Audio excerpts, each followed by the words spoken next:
So yeah, we have a bunch of badasses in the room today. We have Annie here, who is the executive producer, owner, and co-founder of Actual Industries. She's also the co-chair of the OMPA Diversity Committee. We have Sarita here, who's the content development and podcast producer for W+K Studios, the entertainment division of Wyden and Kennedy, and the co-founder and host and producer of the 2019 iHeartRadio podcast, On She Goes, which is a travel and lifestyle podcast for women of color. And we also have Drew, who is the director and producer of the Buffalo Soldiers of the Pacific Northwest, and also an upcoming 4-part docuseries called Albino's Vision, which is all about Portland's historically Black gentrified neighborhood.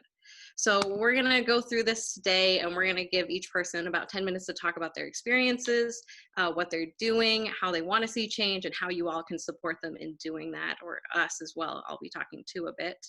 And we'll take questions after each person speaks. And at the very end, we have Fran jumping in from Joop Joop, who is super awesome. I don't know where Fran went. Everyone's screen is different. Anyways, so she'll jump in, talk about Snack Block, and then we can have a wider Q&A and dive into some of these big meaty questions that there are no real easy answers to. But yeah, that is the plan for today. And I also am an AD on the side, so I will be timing everybody so we can get through this in a timely manner. So yeah, I'm gonna start it now so I can at least have some accountability on my own time too. I am the acquisitions coordinator over at Collective Eye Films. I'm also a filmmaker. As the acquisitions and marketing person, it's been a really interesting and fun job coming into the position. We mostly had, like a lot of documentaries, we saw a lot of POC faces on screen, but a lot of those stories were still being told by white directors. In this position, it's been exciting and a challenge to actually get more documentaries in that are made by POCs. So one of the fun, exciting things that I get to brag about that I'm working on currently is working on an Indigenous showcase of short documentaries. That is 4 out of 5 are actually told by Indigenous peoples, which means a lot to me. One of them is even Hawaiian, so Kiara Lacey's pretty exciting and awesome. So that's been a big move on my end over at Collective Eye, and just actively looking for more docs by POC. So Drew, hint, hint, I'm expecting to see that in my inbox when we get around to finishing up your post-production, okay?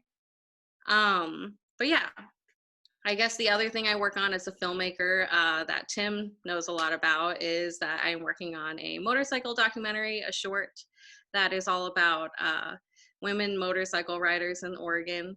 And I'm working with Tiffany over at Gearhead on the project, which has been a lot of fun. I think something that as a team we've been talking a lot about is equity and having more POC and more women in charge of these roles. I think we were disappointed, and originally our plan was, to have all women on set, and something that we quickly realized was that just wasn't going to happen.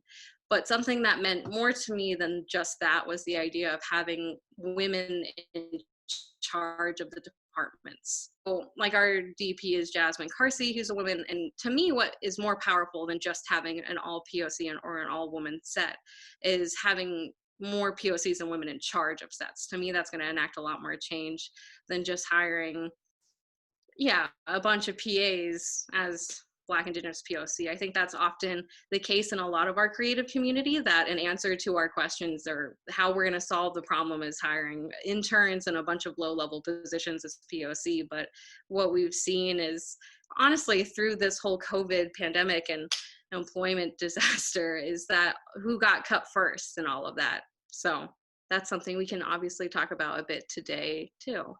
But I'm rushing through because I want to have more time for other people to talk. So why don't we have Annie jump in and talk about her awesome work. She's got so many cool projects she's been working on, is currently doing, and it's just awesome. So jump on it, Annie. Thanks, Kanani. Where to start? Because there's so much to talk about, right?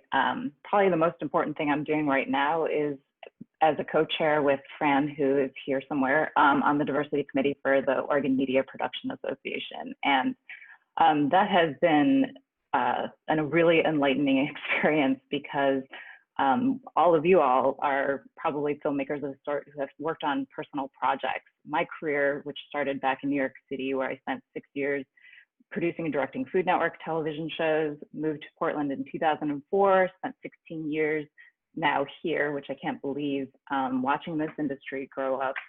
I made a lot of Nike videos. I produced and directed a cooking show over at PBS, but for the last 10, I've been running my own company, which has been awesome. But the questions that are brought up here today of just like, how much diversity, equity, inclusion, who have I been including in that process? Where is my own voice in that? Those have been tough questions that I went into 2020 being like, I'm gonna find those projects. I'm gonna find those people. And luckily, you know, Fran came into my life. She introduced me to Eva Moss, who's here, Alberta Poon, who is an incredible director, Asian American director. And as Fran has shown me, when you open up that door and start recognizing where you are in all of that and bringing in all of this beautiful diversity, it's so much better. It's so much more meaningful, the work. We collaborated on this project for Society9, which is a women-owned company here based in Portland. It's a BIPOC woman-owned company that makes badass boxing gear for women. She saw a need because there was no boxing gear made specifically for women. That's exactly where I wanted to take all of this like Nike work that I'd done and find some support a company I believed in. And then also even Fran challenged me throughout the process, and so did Alberta, to be like, here's all these things. We're putting pronouns on the sheet. We only have this micro budget. Everybody's gonna get paid the same amount. I'm sitting there, I'm like, all of this commercial corporate experience that I had just blowing my mind apart. Going, okay, I need to embrace this. I'm gonna go for it, and find myself engaging with the OMPA, hanging out with like Patty Brebner, Lisa, David Kress, and being like, we haven't really had a chance to intersect before, and never did I think I would prior to this. And realizing that my voice, my experiences can do a whole heck of a lot more. So COVID-19, no longer doing, I'm super proud of that crew, by the way, for Society9. It was 90% women non-binary and also 65% BIPOC, which is really different when you go into a meeting where I'm like, all Asian American faces looking back at me. The process for going through all the revisions was, we all had strong points of view.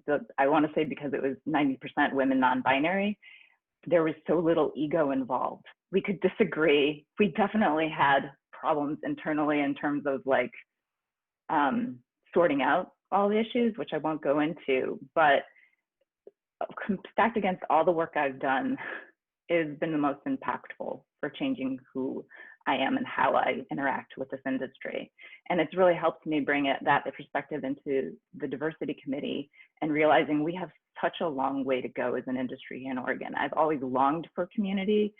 I never saw myself in a lot of the leadership in this community. And, you know, Fran came up to me and she's just like, I nominated you to be on the board of the OMPA.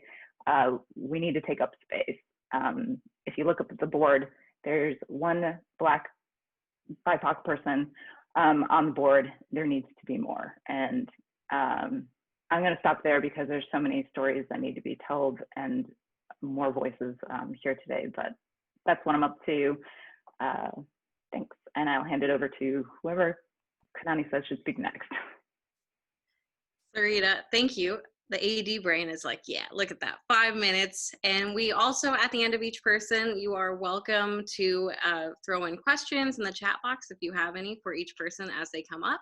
But we can also dive in at the very end for some bigger questions too. So just a reminder, everyone. But yeah, Sarita, have at it. Yes, hi. So I'm Sarita Wesley. I work at Wieden Kennedy advertising agency. I'm in the entertainment division of Wieden. At least that's what I call it. We are a production house called WK Studios. I'm a content development producer and writer. The thing I'm most proud of coming out of Wieden that I co-founded with a few other people, All Women of Color, is On She Goes. It's a travel and lifestyle platform for women of color. We started with a website, and we had resources, travel resources, articles. What we originally had found was that the mainstream travel media industry was largely very neutral and white, very white male centric as well. And we were feeling as though women of color didn't really have a space to hear about how they would be perceived when they were traveling the world, and just also to talk about their experiences. And that was kind of across the board. And so we created that platform, and we were able to hire over 150 women of color creatives. That was like illustrators, artists, writers, during that first year, and we continue to do so. We don't do the editorial as much anymore. Now we focus on the podcast, and one of our main missions for the podcast that I host / produce, and I also host it with the other girls that are on the team, is we just want to really uplift the voices of women of color. I think one of the things that you guys spoke about earlier was the fact that there wasn't a lot of representation for BIPOC people in the Northwest Film Center, and like, you know, all of these in like the Oregon Film Commission and everything like that. And I think a lot of those opportunities come because for white people, because a lot of people hire people that look like them. And a lot of people of color, and I'm going to speak for like mostly the people that I've spoken to as a Black woman, have said that if I don't see someone represented that looks like me, or someone that's doing something that, you know, that looks like me, how do I know that I can do it? And so that's one of the reasons why we do things like go to Sundance Film Festival and interview all of the women of color directors being featured, because we want other women of color that are listening to our podcast to know that this is their experience. They can do this. You can also do this. This is how they got there, et cetera, et cetera. We don't often have the luxury of nepotism. So this is the we like to offer those opportunities, and that goes with like politics that we discuss. We also discuss, different things. Of course, we're still discussing travel, but different professions. We just want to highlight and uplift the voices of all women of color, as many as we possibly can. Did I answer the question? I'm sorry. Okay. It sounds like a good ask would be everyone should definitely subscribe and be listening to this podcast. Hint, hint, everyone here. Yeah, we just did an episode, myself and Rebecca Russell, who we are both the Black women on the team. And we did an episode about everything that's happening at the moment and just our experiences growing up. And we talk a lot about, you know, the way that white guilt affects us, and the way that we are represented within different industries and our companies, and a lot of people profiting off of Black culture, but not necessarily employing Black people, things like that. So it's a good one. it's a hefty one, but it's a good one. That's all I have, sorry. All good. We will jump into some big questions at the end. I can already tell. Everyone's simmering. Drew, you want to talk to us all about your amazing, awesome projects?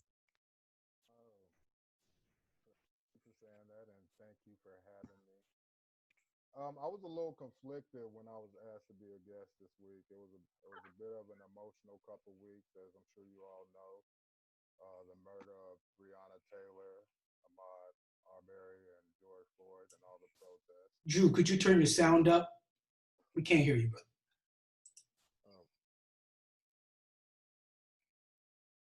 Can't hear me? Still? No, it's really quiet. Much of that I need to repeat. There you go. The whole thing? All right. Thanks for having me and providing this platform. I was a little conflicted when I was asked to be a guest. It's been an emotional couple weeks, as I'm sure you all know, with the murder of Breonna Taylor, Ahmaud Arbery, and George Floyd, and the protests. But I feel that, we need more representation in these groups, so I figured this was a good start. What I'm up to these days, my baby, Buffalo Soldiers of the Pacific Northwest, working title with my brother JB, Jerry Bell. This is my first feature documentary. I thought I was going to be special and finish this project in a year. Needless to say, I was wrong. We're now on our second year and third cut. But we have assembled a great team. We got a new writer, an amazing producer, Deborah Simon, and an awesome new editor, James Jones, brother of Don Redstone Jones. Both of them are amazing. I highly recommend them. The second project is Albina Vision. It's a working title. This is a 4-part series commissioned by the Albina Vision Trust, founded by Rakaya Adams. These short films are a snapshot of a wider issues of gentrifications in the U.S. Portland serves as an example of the communities facing these problems. We hope to bring in 4 different directors to direct the episodes. And this is also another passion project. Last one I'll mention is the Rural DA Stories. This is untitled, directed by the very talented Kate McMahon, my sister. This project is commissioned with Independent Lens and ITVS. It's in the proposal phase, and we hope to get it greenlit next week. I collaborate across the board and don't discriminate. I want to give economic opportunities, and I'm here to see if everybody in the group will commit to economic opportunities for people of color and across the board. That's it.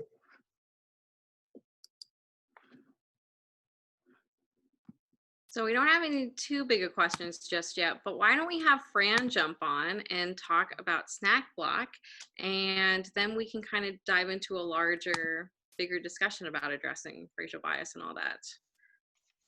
Fran, where'd you go? Hi, I'm here. Can you hear me okay? Yes. Cool. My name is Fran Matakis. I do Snack Block, and I also do Joop Joop Creative, which is a radical creative agency that I started at the beginning of 2019. Shit is very wild right now, as I know that you all know. Snack Block is basically a support station that I do for marches and vigils and protests. I've been a community organizer and activist since I was 17 years old. I'm now 41. You know, my journey has gone through a lot of different routes and ways, being an activist to then, you know, doing Food Not Bombs, making food for houseless folks, then turned my, you know, my path to going to culinary school, then becoming a business owner. I own a screen printing shop as well with my husband. Then that kind of, that lasted for about 11 years. It's still open. But last year I started Joop Joop, and it was because I really wanted to flex my creative muscle. And my whole life, since I've kind of always been an organizer, I've always been like that logistics, producer, curator kind of type person, but I really wanted to start becoming more creative. And so, you know, I started Joop Joop because I couldn't get a job at any agency or in film or TV production at all. I couldn't even get a job as a part-time secretary at a ad agency. I can't get a job as a PA on a set. Like, it's been really difficult for me to figure out what that is because I am, you know, 41 and I haven't exactly been in film and TV for so long, but obviously I'm extremely capable. I went to the Northwest Film Center music video showcase the beginning of last year, and you know, at the end of the showcase, you know, they called all the producers and the directors up, and there was only like 3 people that identify as women and 0 BIPOC folks up there at all. And it really lit that fire under my ass to be like, you know what, this stage is going to look different next year. And in 1 year, I was able to produce 4 music videos, a short film, and produced a whole bunch of events and a whole bunch of photo shoots with literally no money in my pocket at all. So basically, Joop Joop, you know, is a radical creative agency. It has a social justice framework attached to it. And what started happening to me was that people at different agencies in higher up positions probably started to hear about this person who kind of had the social justice framework attached to their creativity and wanted to start having conversations. And so I started having meetings with a bunch of folks and told them what I do. And, you know, immediately, pretty quickly, I realized that like, I'm not very hireable. Right? Think too far outside the box. My ideals are maybe too radical. And that, you know, I really would probably throw a wrench into the cog, the well-oiled machine that already exists. But as we see now, my frustration, honestly, is that like where I've been screaming into the void for the last year and a half with Joop Joop, but almost my whole life in every other area, is that like what I've been fighting for and what I have been saying now has come to a head. Now I'm seeing all these companies and corporations putting out these BLM statements that are written by white people that are performative as fuck. I'm not here for it. I'm not standing for it. And like, I'm ready to move forward. And so what it looks like for me, being a person that is connected to community organizers, connected to film, connected to TV, connected to designers, you know, I'm on the diversity committee for OMPA. I'm on the board for Visible Alliance. I'm on the board for Cooch Film Collective. I'm running multiple businesses. I'm doing all of these things. And I have a lot of reach in this town because I've been here for 14 years and I know a lot of people. I get a phone call last Saturday from Teresa Rayford, who ran for mayor and didn't make it. I've been organizing side by side with her. She does Don't Shoot Portland. I've been organizing side by side with her for 3 years. And she's run for different offices multiple times, right? And she calls me and she basically is like, we need to talk. Like, I want to do a write-in campaign. And I was like, I hear you. And, you know, I want to help her. I want to make sure that this radical Black woman who has been in Portland almost her whole life, who has been fighting to abolish the police, is able to have her voice heard. And to be honest, right now, like, you know, I talked to her the other day and her feelings are very hurt right now because now everybody's showing up, right? Now everybody's marching. Now everybody's saying Black Lives Matter, but nobody was showing up for her before. And that's hurtful. And I'm also hurt right now because again, with Joop Joop, I've just been screaming out into the void for the last year and a half. Nobody's hearing me. And now guess what? I'm getting hit up by these people, these people, these people, these people, these people. Now everybody wants to talk to me, right? I went from having 1,400 followers at Snack Block that's been around for 3 years to 11,000 in a week. I've been out on the streets every single night since all this shit started. I've been picking up trash after 3,000 teenagers every night. Then I'm organizing organizers, right? I'm sitting in this space right now because this meeting was supposed to be a meeting of organizing organizers and nobody showed up. This is, you know, like, this is what I'm talking about, right? Anyway, regardless, you can hear my voice. I'm very activated. And I just kind of want to let you all know, you know, I have so many amazing projects. I would love to talk to people about all these things. But really, long story short, I have my pulse on a movement. I'm beginning to organize the organizers. I'm beginning to filter people through, give them agency to do the job that they want to do in the revolution. I'm connecting the dots for those folks. And I have a huge, huge, huge group of support right now, but it could also be a lot bigger.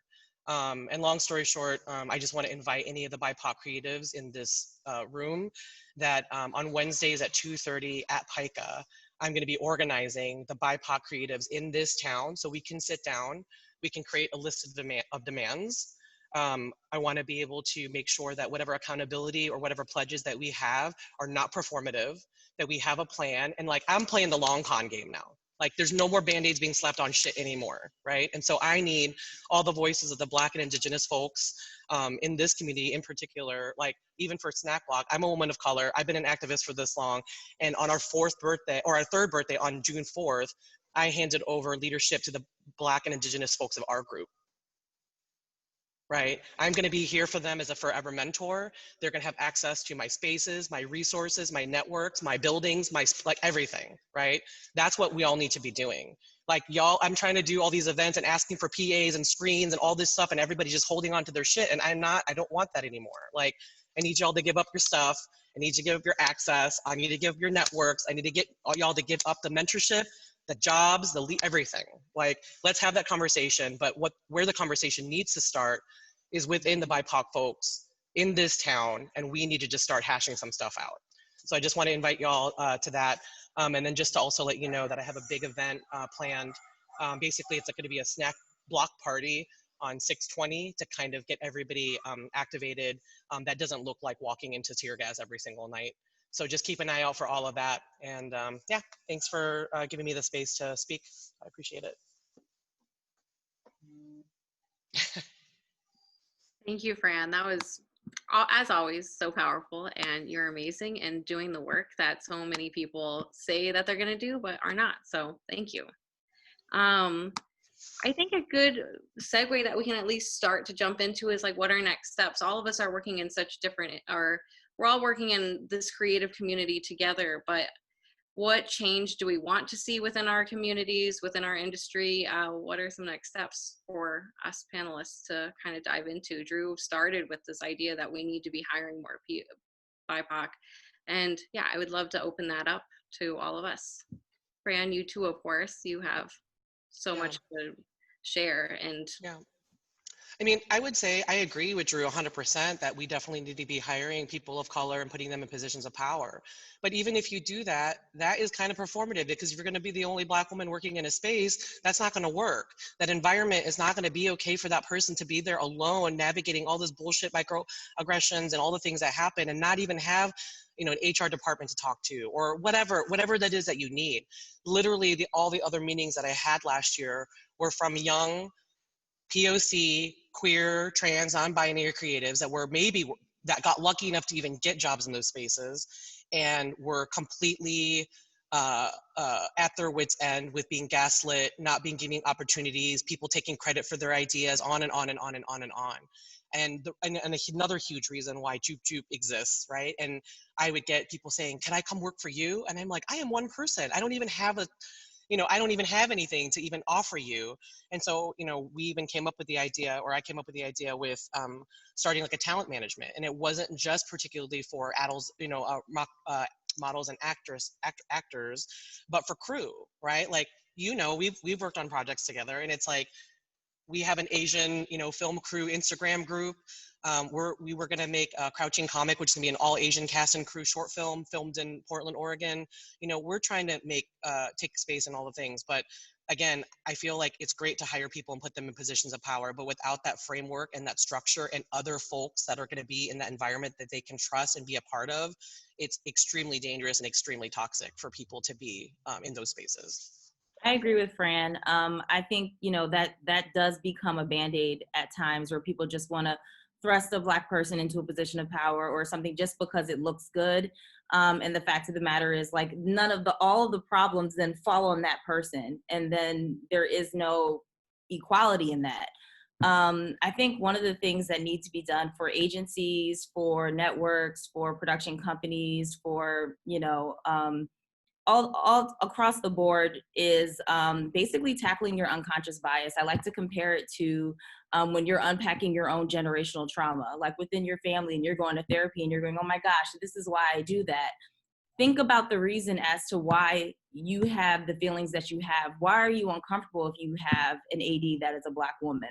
Why are you, really tackle those things, really go to think about it. Why is it such a crazy thing to hire BIPOC people to do certain jobs? Why does that feel unnatural? I think tackling that and getting to the core of the systemic issue is one of the biggest things that can happen. And I think that's literally for everybody. I think it's unpacking all of the stuff that you have and that have built up for so long. And sometimes you have to take things apart and rebuild them in order to make them work correctly. That's just my thoughts. I'm here for the Black community. And I mean, the only thing we could talk about is what's going on in the world, right? The only thing we could talk about is the inequality that we're going through. The people in this group, we're looking for opportunities, I would think. We need to see actual things happen, not just a bunch of talk, right? Not just a bunch of, we'll look into it. Nah, y'all can really make those spaces, like, right? I don't want to call no folks out, but y'all could really make those spaces in that spot. I'm not looking for myself, but there are plenty of people that can take those jobs.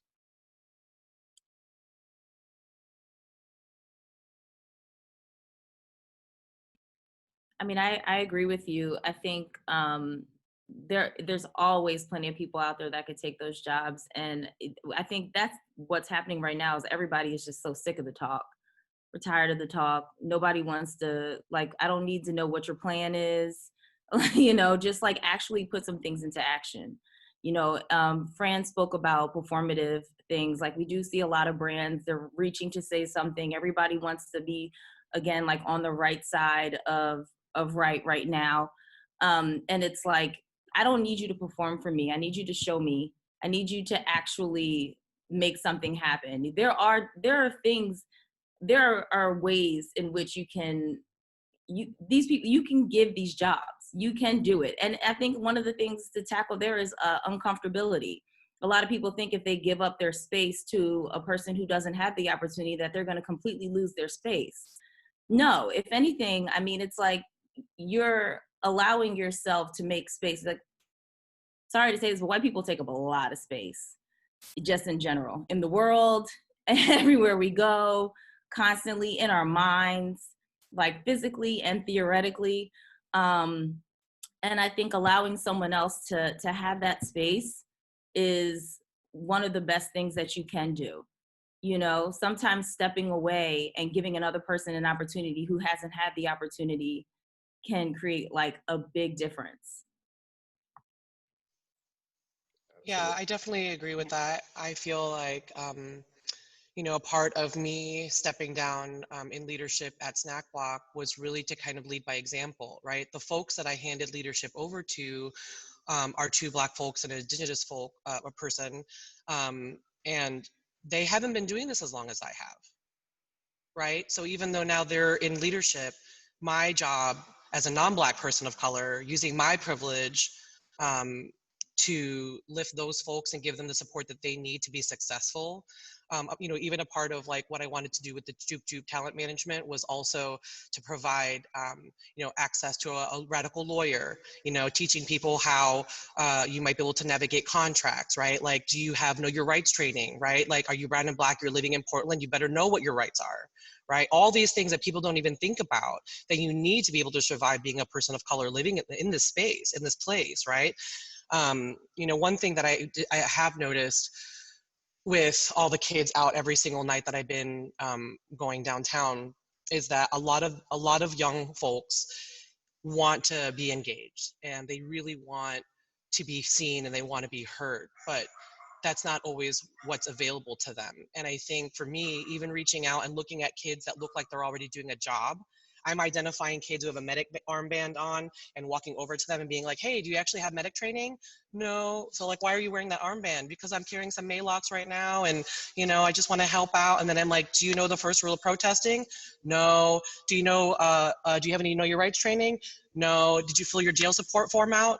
No. Do you know who Ted Wheeler is? No. We got all these children out there who want to help so badly that don't have any leadership. And honestly, it's like if we want those kids, especially the folks in my community who are all incredibly multidisciplinary people, you know, for me to be able to be a mentor is incredibly important, where I find all of my fire and all of my drive, right? And it's like, that's what we need from all of y'all. We need you to find folks that you believe in. Imagine if you were able to mentor someone at the age of 18 and you're able to teach them all the things that you know.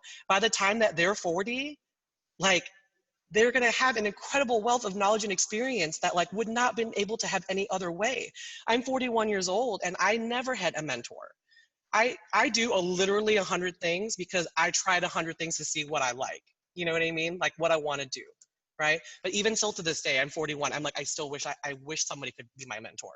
You know, but even on being on any of these boards, I don't even have anybody saying to me, hey, I really see so much potential in you and I would really love to give you a shot, or I would really love to give you a job. How about I bring you on and mentor you, right? Because maybe I'm too old, I can't be mentored, you know what I mean? I don't even get those opportunities. So I'm just saying, like, across the board, like, you all really need to like leave that ego and that fragility at that door, and you just need to step up and really put yourselves out there, you know, but also leading with best practices and making sure that you have all the tools to not harm those folks that you're also mentoring. Well, I would like to probably hear from some other like Black filmmakers. How do you feel about using our culture without us involved, right? Using hip hop on and marketing to our people, Nike, Adidas, marketing to our people without us. I would like to hear some other thoughts on that. That's quite the question, Drew. Thanks for being here, bro. I don't know, man. That's something that's always kind of going on, you know. My attitude is, you know, try to get in where you fit in and make the most of it, learn, and, you know, pass the lessons down. Nobody's going to really stop people from capitalizing on opportunity. This is capitalism, and we all kind of living in the shadow of it. You know, what I will say is I'm glad to see white people saying white supremacy out loud. You know, that's a start, you know, and denouncing it out loud. That's a start. But really, I'd say, wait, welcome to the war. You know, strap yourself in.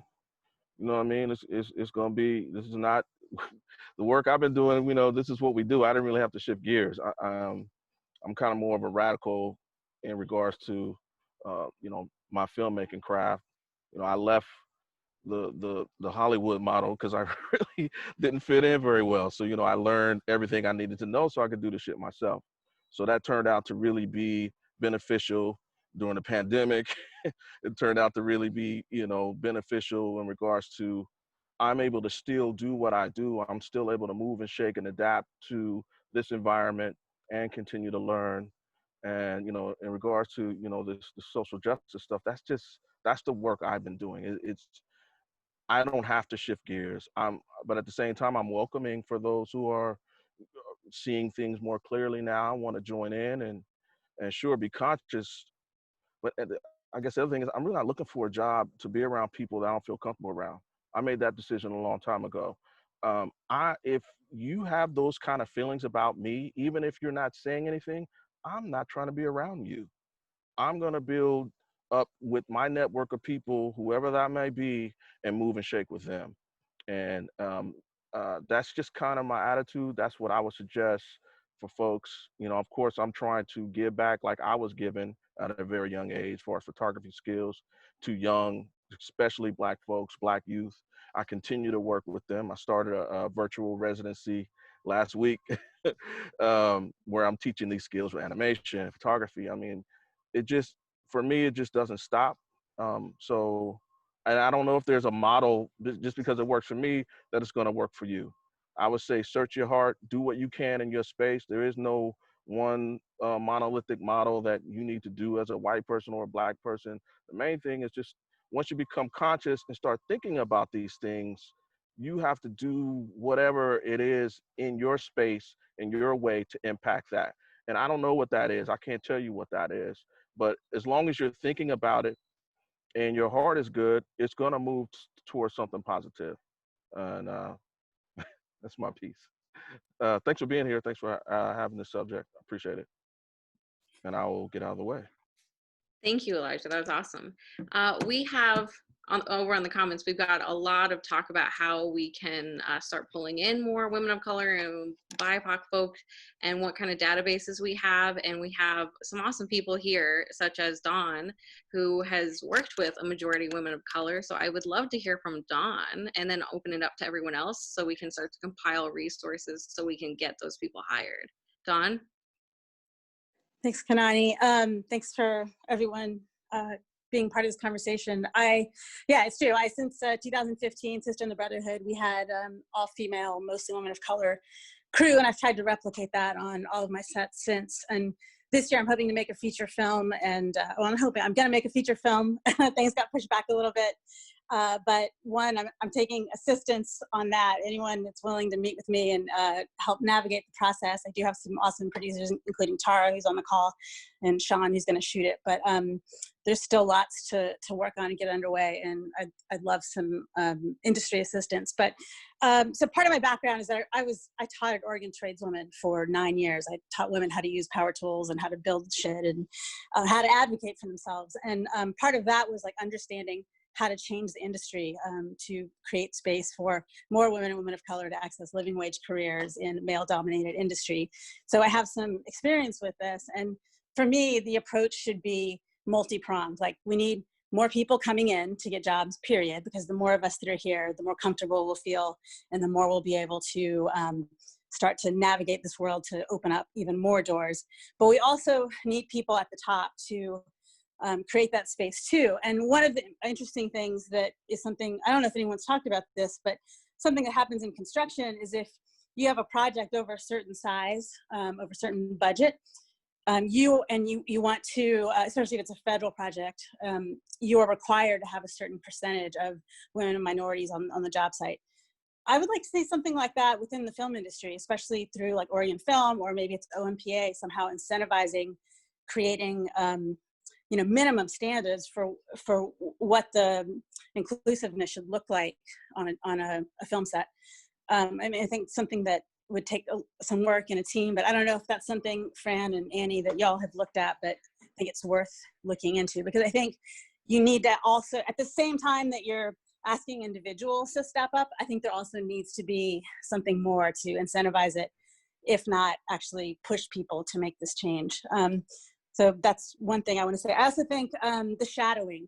I got to shadow Deborah Granick on set of Leave No Trace, and it was just like a life-changing thing to stand next to her and see how she moves and operates, but also just to like see a woman in action on a $5 million set was really very, very valuable to me, and just like spurs me on to keep going, even though I know that I will still always have to work longer and harder in order to get any film made.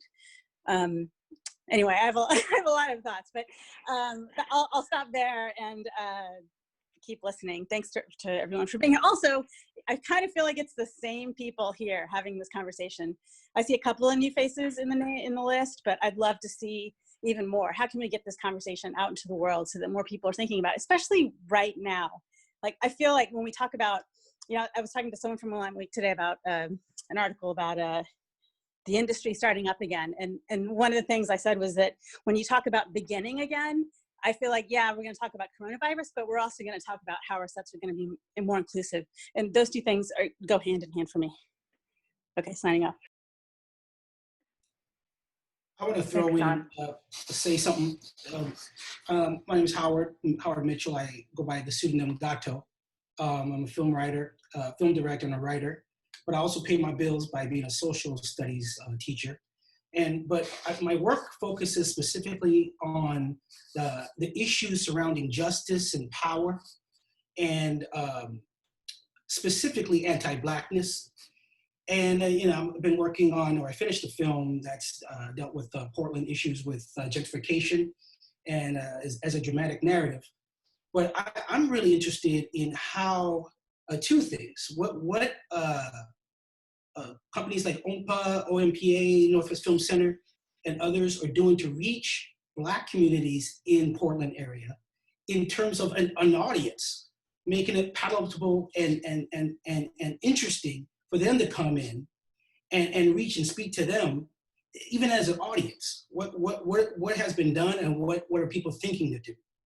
And secondly, I want to remind and remember that we're looking at the issues of anti-Blackness specifically in this country with Black men and women, and the issues coming around from that, because that is what we see happening now, but it's been happening. That's the pandemic that's been going on for decades. I want to remember that Black men are being sought and pursued and killed, and what issues. Let's make sure we stay on focus on that as well. Other marginalized communities, very important. but the issues around the Black community, Black men, I like to keep that also in discussion. I really appreciate that, Howard. We've been talking a little bit about the OMPA, and Annie is the co-chair over here. So I would love to hear what Annie has to say. Along with Fran, so Fran jump in with anything too, but I think Dawn specifically called it out and someone in chat too. It's like, what more are we doing? And Howard, totally hear your point. It's like addressing the anti-Blackness within our industry and that, you know, systemic racism in our society, that is the, like, should remain top of mind. I hate to use corporate jargon in an environment like this, but the OMPA, there's a diversity pledge. That's the first thing I can point to. And Fran and I came in, looked at this diversity pledge, and I remember sitting there reading it for the first time in this huge event and going, this doesn't feel like enough, not nearly enough to like just sign a pledge and say, yeah, I believe in diversity. There has to be so much more. I mean, I'm happy to see all of the people who are here who obviously care about the issue, but if you have power, and I guarantee if you are white, you have power in this industry, if you've enjoyed success, you have some privilege. It's that it's re-examining your consciousness to go, what is it that I enjoy and who am I impressing because I enjoy that privilege? And just starting that and tugging at that thread for yourself is really important to start going, who else can I serve? Where can I step aside and use this power to give somebody else that moment and to not continue that, be part of that oppression? So there is a work task force that we're putting together to make the diversity pledge accountable, where it's like, sure, you're going to do this, show us, show how tell us the stories of how you've incorporated that into your practices for every position. If you're hiring a director, show me who you've looked at. What sources are you going to? There are a lot of organizations in town that are doing this work, putting together those lists. Has the OMPA been doing that? Not actively. Is the OMPA the best place to start bringing and inviting those voices together to start doing that leadership work? If you are an OMPA member or we ask you to become a member, we need to be accountable for that. And as the trade organization that says we advocate for best production policies, you better damn well bet it should have diversity and equity in there. Otherwise, what is the point?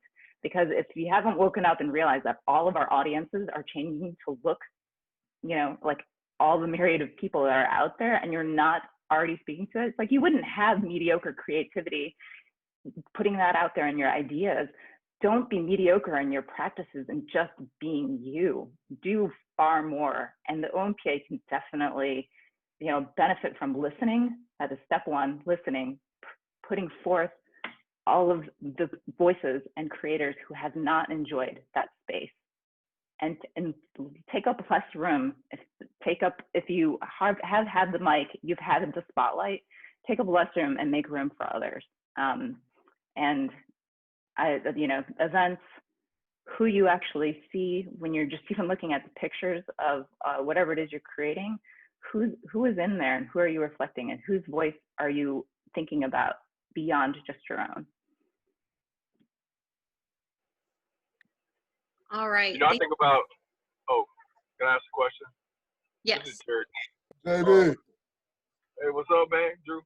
Hey, I just think about, you know, the example I use when it comes to identifying and taking a look at being inclusive, you know, from a whole complete diversity perspective. It's like I look at the White House. And I don't mean to make this political, but you know, you go back to the Obama administration and all the input you got from all these different perspectives, all the involvement, and then you look at the Trump administration, and you see the shift and the difference in the aggressiveness of moving away from being inclusive from every element in politics.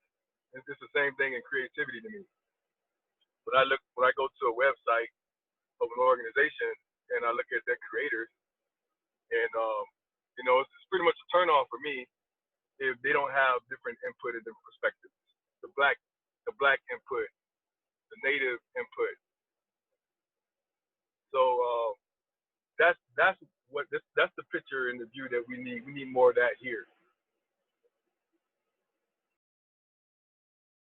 Thank you, Jerry. That was great. So we are going to have to wrap it up now. I want to thank all of our wonderful, awesome panelists. The next, we're going to be continuing the same conversation on June 19th. So please show up for that happy hour so we can continue this on, invite people so we can, I can't remember who said it, but yeah, we want to see more people on here who are different and so we can have these conversations. And Ben in December have their emails. I think it's sent in the invite. But if there are people that you think should be panelists or you think they're who have a lot to add to this conversation, please reach out and give that contact info to December and Ben. I think it's a really great point that what we're talking about here is that there obviously isn't a lack of creatives who can do this work. There's so many badasses, even just here in this room. And we just need to make space for them and throw out their emails and get them on this platform. And I just have one last thought, Kanani, and that's like, yeah. you know, with Fran organizing all these BIPOC creatives on June 20th, and it shouldn't fall on BIPOC people to do that organizing work. If you are activated and passionate, get yourself heard and take that awesome production power and do something with it. Just keep an eye out. I swear I will do my best in OMPA to make sure that that's communicated, but go looking for it too.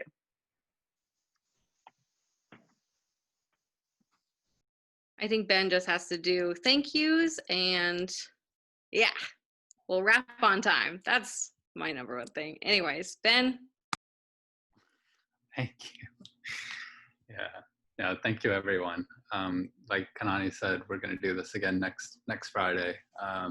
And we will continue to do our work and invite people as well. And likewise, hopefully the Film Center, as it starts getting up and going, can really start doing more of the work that it needs to do to get everyone's more of these voices heard and whatnot as well, especially getting people's work out there. I know it's really tricky right now with everything being shut down, but there is aspects to the virtual stuff. So I don't know, hopefully that can come through, but yeah, really appreciate you all.